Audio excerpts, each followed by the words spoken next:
মৰমৰ শিক্ষাৰ্থীসকল তোমালোকক স্বাগতম জনাইছো ই কক্ষলৈ মই প্ৰণিতা শৰ্মা বৰদলৈ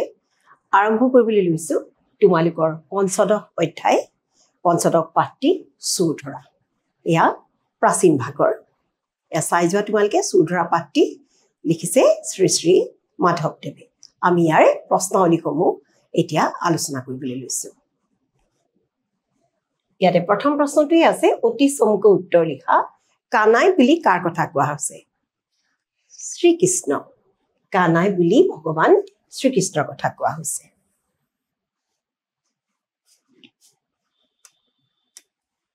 ভগৱান শ্ৰীকৃষ্ণকে কি বুলি কোৱা হয় কানাই বুলি কোৱা হয় গতিকে ইয়াতে কানাই মানে আৰু সুৰধৰা বুলি কানাই কি কৈছে নহয়নে বৰ ধুনীয়া এটা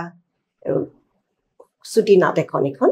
এতিয়া চাই যোৱা তাৰ পাছৰ প্ৰশ্নটো আহিছে লৱণু চুৰ কৃষ্ণই গোপীৰ মুখত কি সানি দিছিল লৱণু মানে মাখন হাতত লাগি থকা মাখনখিনি যে সানি দিছিলে গতিকে কি হ'ব উত্তৰটো লৱণু চুৰ কৃষ্ণই গোপীৰ মুখত মাখন সানি দিছিল লৱণুটোকে অসমীয়াত মানে আধুনিক অসমীয়া ভাষাত কোৱা আছে মাখন লৱণু সানি দিছিল তাৰমানে এই যে চুৰ কৰি থকা দেখা পাইছিলে এই চুৰ কৰি থকা নিজৰ মুখত লাগি থকা লৱণুখিনি গোপীজনীৰ মুখত সানি দিছিল মাধৱদেৱৰ সাহিত্যিক জীৱনৰ কীৰ্তিস্তম্ভ কি মাধৱদেৱৰ সাহিত্যিক জীৱনৰ কীৰ্তিস্তম্ভ নামঘোষা আৰু এই নামঘোষা কাকো আৰু এটা নাম আছে তাত 1000টা পদ থকাৰ বাবে কি বুলি কোৱা হয় হাজাৰী ঘোষা বুলি কোৱা হয় দেই নামঘোষাৰ আন এটা নাম হাজাৰী ঘোষা মনত ৰাখিবা তোমালোকে দশম শ্ৰেণীত পাবা এতিয়া কৈ থৈছো তোমালোকে জানিব লাগে 1000টা পদ থকাৰ বাবে নামঘোষাৰ আন এটা নাম হাজাৰী ঘোষা বা হাজাৰী ঘোষা ওহি বান্দিক হব কথানে আৱৰ নাহি বুলি কোনে কাক কৈছিল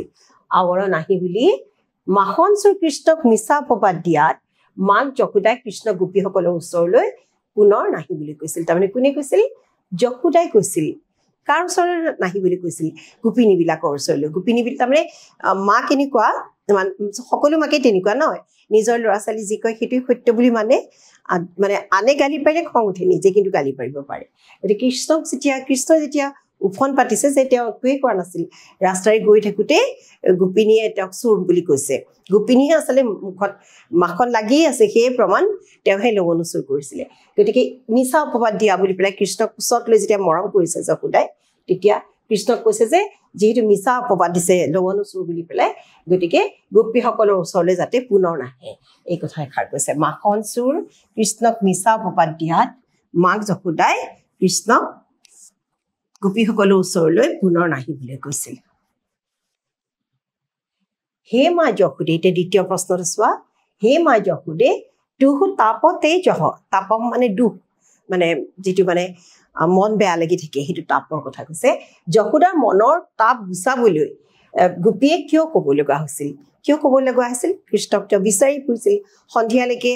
কৃষ্ণ ক'ত আছিলে গোপিনীবিলাকৰ মাজত কৌতুক নৃত্য কৰি আছিলে সেই কথাখিনিকে কৈছে যশোদাই কৃষ্ণক নেদেখি মন মাৰি আছিল আৰু সেইবাবে গোপীয়ে কৈছিল যে মই কৃষ্ণক দেখি আহিছো মইতো নালাগে তেওঁ মানে কোনে গোপীগৰাকীয়ে কৃষ্ণক দেখি আহিছে গতিকে যশোদাই মনৰ তাপ ত্যাগ কৰে যশোদাই যাতে মনৰ তাপ মনৰ দুখ যাতে ত্যাগ কৰে এই কথাষাৰ কৈছিল শ্ৰীকৃষ্ণই গোপীৰ মুখত কিয় লৱণু সানি দিছিল চোৱা এতিয়া কি হ'ব উত্তৰটো শ্ৰীকৃষ্ণই লৱণু খাই থকা অৱস্থাত দেখা পাই লৱণু চুৰ বুলি যে অপবাদ দিছে সেই লৱণু চুৰ নাম দিয়াৰ কাৰণে গোপীৰ মুখত তেওঁ লৱণু সানি দিছিল তাৰমানে নিজৰ মুখত লাগি থকা লৱণুখিনি মাখনখিনি গোপিনীজনীৰ মুখত সানি দি পেলাই কি কৰিছিলে তেওঁকে উল্টাই লৱণু চুৰ আখ্যা দিছিল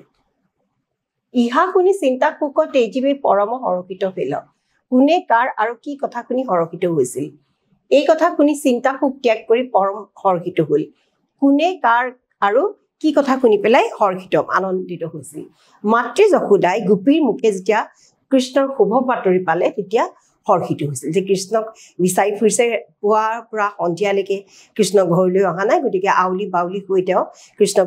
বিচাৰি ফুৰোতে গোপীজনীয়ে লগ পাই যেতিয়া কৈছিল যে কৃষ্ণই কাৰ লগত গোপীসকলৰ মাজত কৌতুক নৃত্য কৰি আছে আনন্দ কৰি আছে তেতিয়া সেই কথা শুভ বাতৰি পাই হৰ্ষিত হৈছিল উত্তৰটো গোপীৰ মুখে কৃষ্ণ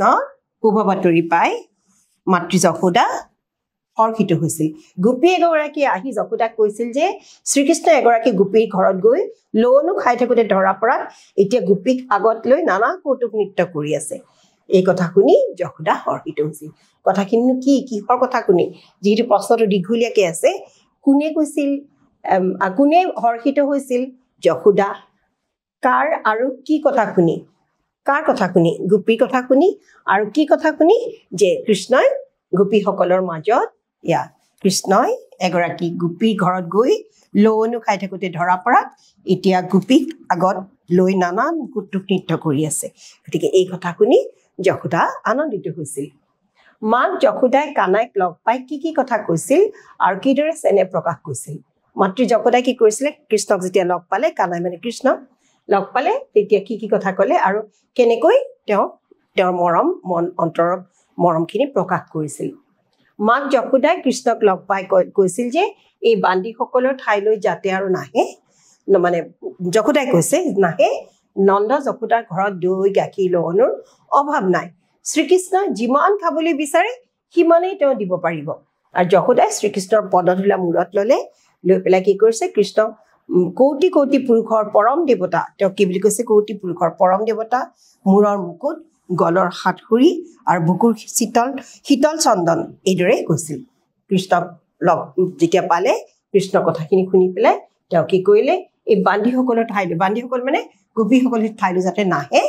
আৰু নন্দ যশোদাৰ ঘৰত দৈ মাখনৰ একো অভাৱেই নাই কৃষ্ণ যিমান খাবলৈ বিচাৰে সিমানেই তেওঁ দিব গতিকে যশোদাই কৃষ্ণৰ পদধূলা মূৰত ল'লে লৈ পেলাই তেওঁ যে পৰম কৌটি পুৰুষৰ পৰম দেৱতা সেইবুলি আখ্যা দিছে আৰু মূৰৰ মুকুট গলৰ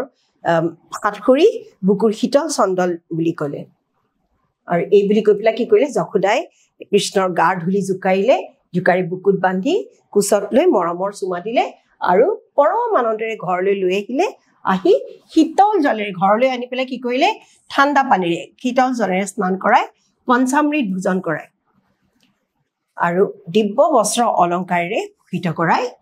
কৃষ্ণক সৌন্দৰ্য চাই পৰম সন্তোষ লাভ কৰিলে এইদৰে তেওঁ পঞ্চামৃত পান কৰালে কৈ পেলাই কি কৰিলে তেওঁ সুন্দৰ বস্ত্ৰ নতুন কাপোৰ কানি পিন্ধাই অলংকাৰ পিন্ধাই শ্ৰীকৃষ্ণৰ মুখলৈ চাই পৰম আনন্দ লাভ কৰিলে এইখিনি হ'ল আমাৰ যিখিনি সাহিত্যৰ প্ৰশ্ন এইখিনি পালো এতিয়া আমি ব্যাকৰণলৈ গৈছো ভাষা বিষয়ক তলৰ পুৰণি শব্দবোৰ আধুনিক ৰূপ লিখা তেজহ হামু মাখি ফিৰত তুহাৰী ঠিক উনিকৰ গাড়ী তেজহ মানে ত্যাগ কৰা তেজহ ত্যাগ কৰা তুহাৰী মানে তোমাৰ হামু মই ঠিক মানে আছে মাখিয়ে হানি উনিকৰ এওঁৰ ফিৰত ঘূৰি ফুৰা আৰু গাড়ী গালি এইকেইটা হ'ল আধুনিক অসমীয়া শব্দ তাৰপিছত আহিলে বিপৰীত শব্দ চোৰ উত্তৰ কাতৰ শূন্য সুখ হৰ্ষ শীতল চোৰ কি হ'ব সাধু বহুতে চোৰ পুলিচ লিখি থয় আচলতে নহয় চোৰ স্বভাৱৰ কথা কৈছে গতিকে বিপৰীত হ'ব সাধু স্বভাৱৰ সাধু উত্তৰ প্ৰশ্ন কাতৰ ধৈৰ্যৱান শূন্য পাপ সুখ আনন্দ হৰ্ষ বিষাদ শীতল তপন এইকেইটা হ'ল বিপৰীত শব্দ মনত থাকিব নহয় গতিকে এইখিনি হ'ল আমাৰ চোৰ ধৰা পাঠটিৰ প্ৰশ্নাৱলী প্ৰশ্নোত্তৰসমূহ এইখিনি